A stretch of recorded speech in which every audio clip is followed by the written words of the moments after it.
Bom dia! Hoje nós estamos aqui de dia, né? Desse momento que eu tô gravando. Eu não sei o momento que você vai ver esse vídeo. Se é de dia, se é de tarde, se é de noite, eu não sei. Tô tomando aqui, ó, um chazinho. Já liberei até um vídeo, gente, falando sobre esse chazinho. E... muito bom. Aproveitei e vim fazer o meu devocional hoje com vocês. Bom, hoje a palavra que Deus, assim, nos permitiu, né? Que você tá aqui comigo, então, tô compartilhando com você. É a palavra do paralítico de Cafarnaum. Diz assim, no livro de Marcos, capítulo 2, e o versículo 1, né? E alguns dias depois, entrou outra vez em Cafarnaum, e soube-se que estava em casa. E logo se ajuntaram tantos que nem ainda nos lugares junto à porta cabiam. E anunciava-lhes a palavra. Glória a Deus, né? Então, observa aqui, vou parar, que Jesus, ele estava pregando a palavra, né? Muitas das vezes a gente vai até o Senhor à busca de um milagre, mas o verdadeiro milagre está em ouvir e ouvir a palavra de Deus. Porque é aí onde começa o milagre gerado em nossa vida, né? A palavra do Senhor diz que a fé vem pelo ouvir e ouvir a palavra de Deus. Então, a nossa fé, ela tem que ser baseada primeiramente na palavra de Deus. É isso que a gente tem que guardar em nosso coração. Não é em profecias, né? Não é em um culto cheio de emoções, onde você vê muita gente gritando, dando glória, glória, glória. Não que isso seja errado, pelo contrário. Eu sou uma das pessoas que eu tô aqui dentro de casa e quando pensar que não tô dando glória, glória... É muito bom você dar glória, é muito bom você dizer aleluia, é muito bom você se conectar com o céu. Você que quer gritar, que grite, você quer pular, que pule. Isso não é errado, eu não estou falando sobre isso.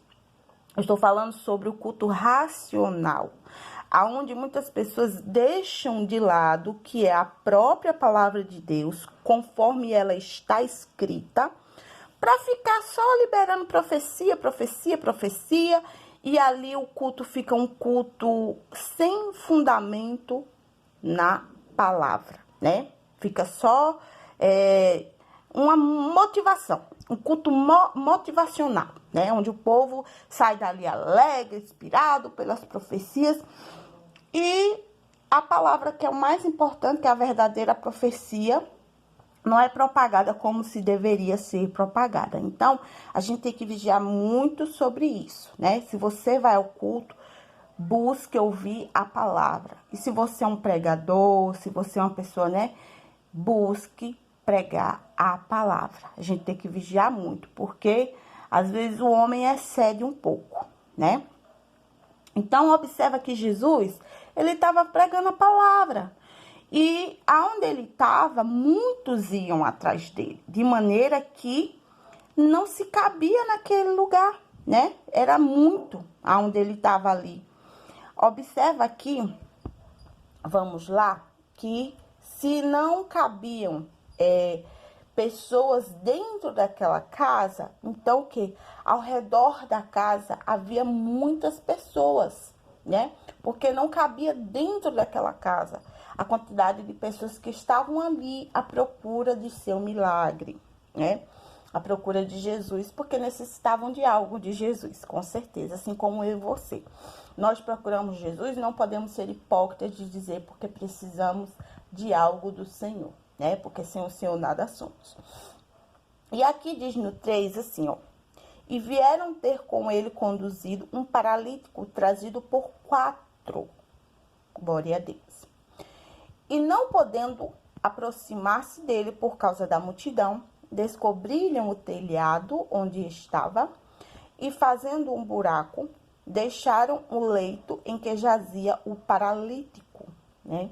Então, mais uma vez, né? Quem já leu essa passagem sabe que, por não caber dentro de uma casa uma multidão, a multidão estava ao redor de toda a casa.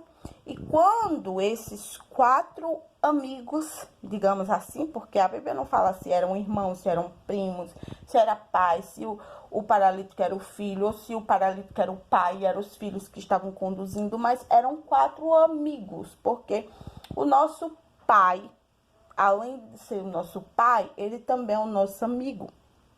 Enfatizando algo onde hoje em dia a grande maioria da juventude traz o pai como um amigo, e é uma coisa muito boa, porque realmente ele é o nosso amigo, né? O pai, ele também é nosso amigo. Mas eu deixando aqui essa, né, observação aos jovens de hoje em dia. Eu digo de hoje em dia porque na minha época dos meus 15, 16 anos eu já era jovem, já estava na igreja, e há uma grande diferença do jovem da minha época, né, que eu já passei dos 30, para os jovens de hoje, de seus 15, 16 anos, onde eles tratam o Senhor como amigo, de maneira que, até para louvar, tratam o Senhor como você, né, como você, porque é um amigo, porque acham que por o grau da intimidade que tem com ele, que cada qual sabe o grau de intimidade que tem com Deus, pode apenas considerá-lo como um amigo. Mas um pai, além de ser um amigo, ele continua sendo pai. E um pai deve ser respeitado como tal. Então, você não chama o seu pai de você, porque é uma falta de respeito. Então, observa isso, né? Que o pai é amigo, sim. A gente pode considerar ele como amigo, sim. Mas, antes de tudo, ele merece respeito, e ele é pai, e ele é Senhor. Então, você que é jovem, cuidado para não estar colocando a sua amizade com Deus acima do que ele é, que é Senhor, né? Então, observa aqui que esses 4 amigos, eles levaram, né, esse paralítico, né, e chegando ali, eles não conseguiram entrar, eles não conseguiram nem se aproximar, por conta que a casa já estava lotada e fora da casa havia uma multidão, né? E eles ali não conseguiam entrar. E a palavra do Senhor diz que por isso eles tiveram uma ideia. Vamos subir, vamos fazer um buraco e vamos entrar por cima da casa. É o único jeito. E assim eles fizeram. E a palavra do Senhor aqui no versículo 5, gente, eu vou parar aqui e vou fazer a segunda parte dessa palavra, para não ficar um vídeo tão longo, tá? Então, observando aqui que no 5. Ai, desculpa, gente. E Jesus, vendo a fé deles, é isso que eu quero deixar aqui, né? Jesus viu a fé deles, observe isso, porque às vezes, quando a gente está fazendo a nossa reflexão na palavra de Deus, a gente deixa passar uma vírgula, um ponto, uma letra que seja, e faz total diferença, né? Esse dia mesmo, eu vi um irmão trazer à igreja a mesma palavra que eu trouxe outro dia, onde diz que os que confiam no Senhor serão como os montes de Sião. E é algo que eu guardei no meu coração, essa palavra, porque se você procurar, em todas as traduções vai falar serão, e muitas pessoas pregam e têm oportunidade e falam errado, diz, os que confiam no Senhor são como os montes Sião.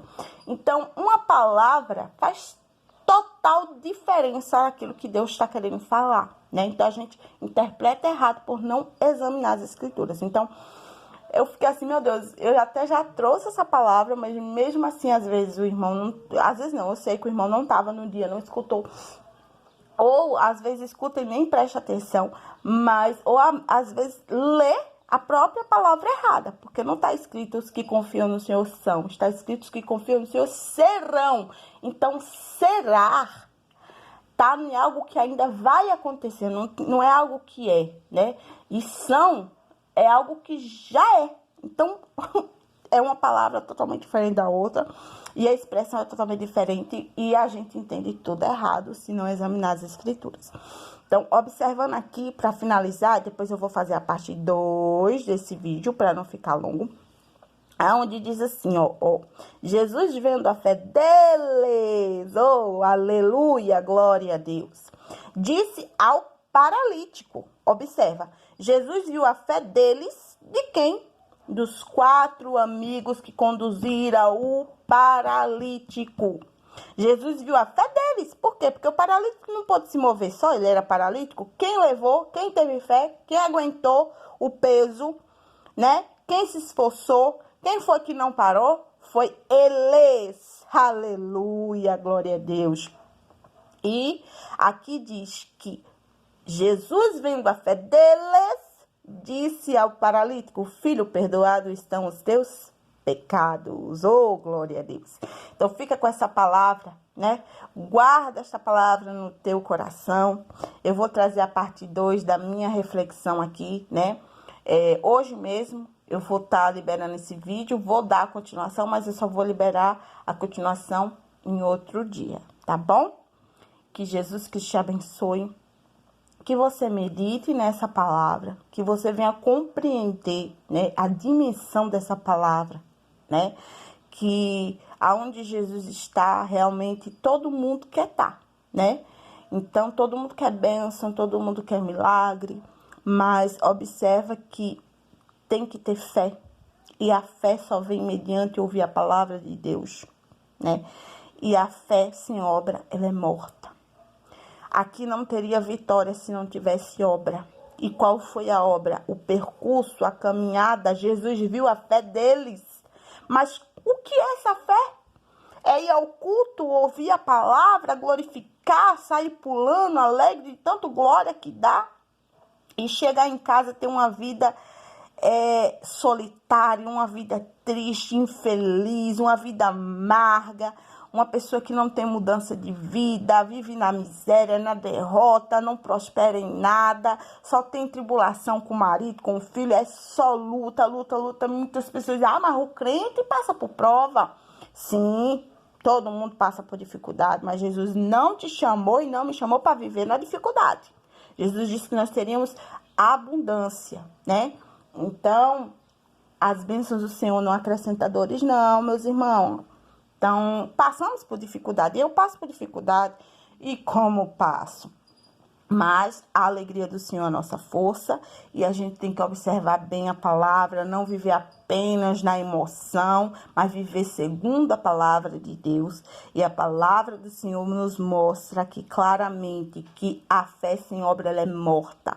Não gera milagre na sua vida e na minha se não tiver fé. E a fé tem que ter obra, tem que ter ação, tem que ter atitude. Esses homens tiveram ação, tiveram atitude. Porque se Jesus viu a fé neles, Jesus viu quando eles pegaram seu amigo, colocaram ali em uma maca, em um leito, e tiveram que conduzir, e ainda que chegaram lá, encontraram a dificuldade, e ainda chegaram lá, conseguiram subir no telhado, descer com aquele homem, para ver o milagre acontecer na vida desse homem paralítico. Então, Jesus não viu a fé do paralítico, Jesus viu a fé de todos que ali estavam. E aí, Jesus perdoa os seus pecados. Então, depois eu dou a continuação dessa palavra. Fiquem todos com Deus. E até a parte 2. Tchau, tchau.